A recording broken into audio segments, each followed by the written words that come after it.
So time, it can take anywhere from 6 to 10 hours. And then the temperature, we want to take it down to anywhere between 100 and 120. So let's go there and we're going to start.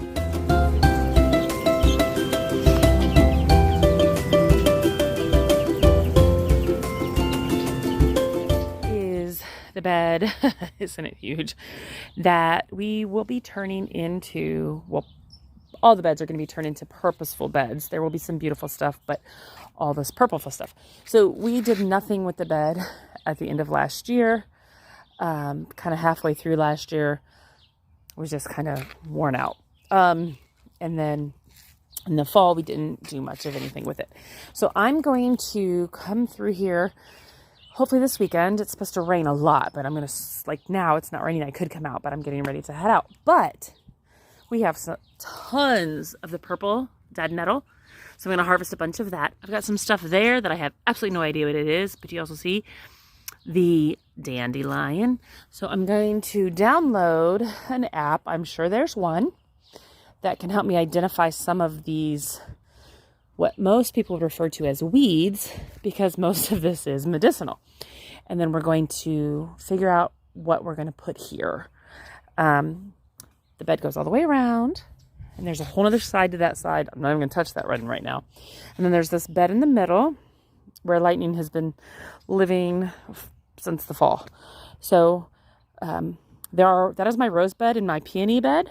And I'm going to bring in my lilacs. I'm going to border my lilacs here. So we'll see what else we can, not lilacs. Those are up there in here. Lavender. So my lavender will be lining this bed. Peonies are in the middle. And roses are over there. And if you see, that is our well. So I have to make sure we can get into that in case of a problem. Although that was just replaced a year and a half ago. So shouldn't be too bad. But yeah, that's the plan for now. Let's see how this works. It is Saturday. I am still in my pajamas. Got my apron on, and I got my baskets ready because we're going to take on some harvesting in between this crazy cold, wet weather. Those beds I showed her just a second ago. In here, I have done some plant ID with the app, and there is the purple dead nettle, some wild lettuce. There is some creeping Charlie in the one bed, also known as ground ivy. And there is some, my brain, oh gosh, plantain, jeez. So we're going to harvest a bunch of that, and then we're going to put through the dehydrator, and then actually I'm also going to grab some, there's here in this bed, there are more dandelion greens than out there, because hubby mows that, so the greens don't get to grow as often as just the flowers. So I'm going to harvest the greens out of this bed, wash everything, then we are going to dehydrate and use it in a super green powder that you can add to things. So that's what we're doing, and yes, I will be doing it in my pajamas because that's just the kind of day it is. So come watch us harvest these crazy wild edibles growing in our flower beds. So here are the dandelion greens. So stay back, baby girl. Mama's gonna cut some of them off. Probably should try and pull them, root and all, but there we go. Here, you have your basket. You can put that in your basket, please. And there's one right here. Stay right there, buddy. I'll get one for your basket too. You notice how easy this is to pull? It's because it was grown in, this is all mulch, a big thick bed of mulch. So I'm just gonna pull some of these up. Oh, nice. Got a nice root in this one. I want to make some holes for new plants. You want to do what? I want to make some holes for new plants. Holes for new plants? Well, we're not quite ready to put the new plants in yet, buddy. But I'm just making some holes for new plants. The wild lettuce. I'm just making some holes for some big plants. You want to put that in your basket? Here, put this in your basket.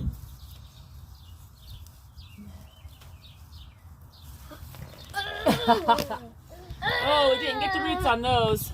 Check out that big mama. So sometimes there are benefits to not weeding right away. Now we're coming this way because here is all, look, all the purple dead nettle over here. All of it.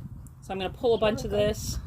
Root and all. I don't know what pieces can do what with, but we're going to try and get as much root as possible. Yeah, try to make sure you get the root, buddy.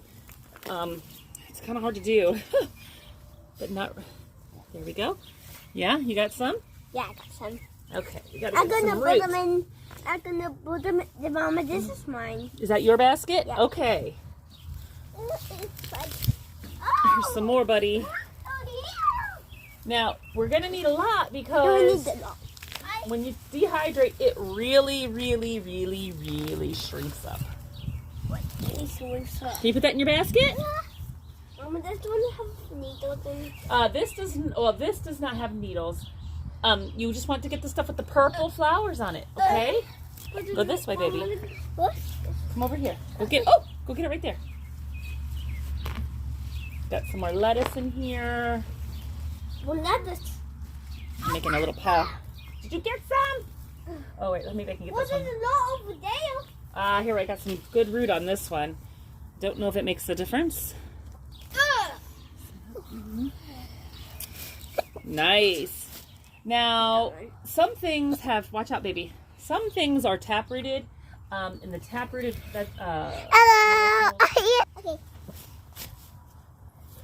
Up under the birch is the Creeping Charlie, which is ground ivy, and it's very similar in characteristics to the dead nettle, but it's different. If you can see here, this is Creeping Charlie. Isn't it pretty though? Next to each other is the Creeping Charlie and the dead nettle. Do you see the differences? So this is purple dead nettle, and this is the ground ivy or the Creeping Charlie. They both have medicinal purposes and blends, and I don't know, because this is all new to me and things that I'm still learning, I don't know that I would want to eat it personally, like raw, but to dehydrate it and pulverize it into a powder so that it can be added to your spaghetti sauces, your smoothies, and those type of things is very beneficial. High in vitamin C, magnesium, and those types of things. So in this little bitty bit, once you dehydrate, so in dehydrating and making it into a powder, 1 cup of greens dehydrated into a powder is equivalent to like 1 tablespoon of greens is equivalent to 1 cup. Does that make sense? 1 tablespoon is equivalent to 1 cup of fresh. So you can see how you can sneak a ton in, especially to your kids' diets. I'm sure there are other things that are coming up that I have not been able to identify yet. These are just the things I've been working on. So we're going to go this route. And then I'm also going to pick up some kale and stuff from the store and just make this awesome, powerful powder. So let me get back to harvesting. Debating how much of this we want to keep in the bed because it will, as you see, takes over. It just takes over. And hold on a second. Guys, please don't walk around with the scissors. So definitely benefits to keeping it. But again, I don't want it to take over completely. So like you can't even see the fronts of some of these rocks. Lilacs are coming in. They're starting to bloom, so that's fabulous. But yeah, I'm trying to figure out what this is. I don't know if this is anything that's useful, but it's pretty. So many things that we consider weeds are pretty and they're useful. And I just... Oh, okay. So how much of this do we really want to keep in the bed? Obviously, the dandelions are beautiful on their own, but I don't want them in the beds. But yeah, look at the purple dead nettle. It just takes over. It just takes over. So, all right. Take 72. So yes, I don't know how much of this we want to keep going. Trust me, it would be easier to leave it all in. I don't know. But there's so many things. And then look in here, I don't know. Is this? Ooh, oh, I just flung seed everywhere. What is this? Is that the same as this? I've got to use my plant thingy to identify. But so watch that. Did you see all that? Oh, the seed. pop up out of there. I don't know what it is. So the lilac is here and it's coming in beautiful. We have 2 lilacs. This one was placed here so I wouldn't lose it, and because I thought it was dead, and it has come back and it's doing great. So I'm really excited about that. But no, I'm gonna keep foraging and this weed and getting some of these things out of these beds and go from there. So we have 2 basketfuls. Probably not enough, but it's enough for today as the storm clouds are coming. So we're gonna take these in, get them cleaned up, throw them in the dehydrator. Okay, get ready for some hard work.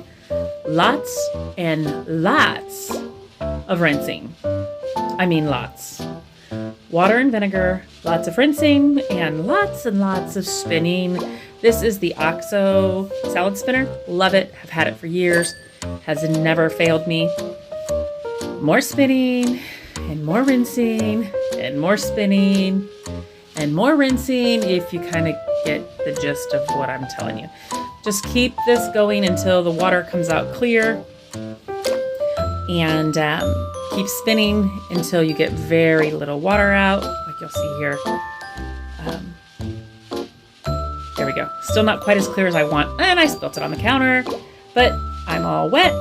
We've done a lot of washing and rinsing and spinning, and now we're going to just pile all the greens. Because they shrink down and they start to shrink really quick, you can pile a lot on. It's not like when you have to lay out the apples or your fruits or the other things that you might be dehydrating. So just pile it all on, and I'm gonna kind of like go through and make sure I don't have any yucky pieces, even though we've rinsed and rinsed and rinsed and spun and spun and spun. And we just keep piling it on. And yes, I am in my pajama pants. That's the kind of weekend I've had. More spinning, and the little guys love helping with this. That's easy for them to do. They think it's fun, and it uses some of their energy.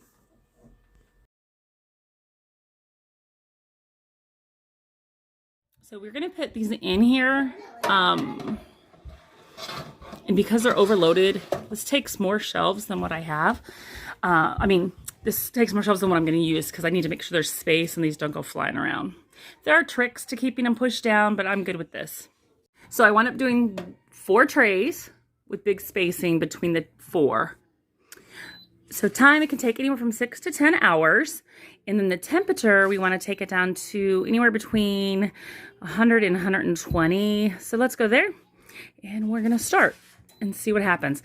This is the Magic Mill. Honestly, I got this one at online, Amazon, because it was a great deal and I had not done dehydrating other than in a circular one, and I wanted to see how all these bigger ones work because we'll be growing a ton of herbs and our elderberries. I wanted to try this one. If I do well with this and use it a lot, then we might upgrade to some bigger ones. But for now, we're gonna try this and see how it goes. But anyway, so the greens are going in. They're starting. You can smell it coming out of the fan already. And let's see what happens tomorrow. So join me tomorrow on Make It Monday, and you can see what we do with these next.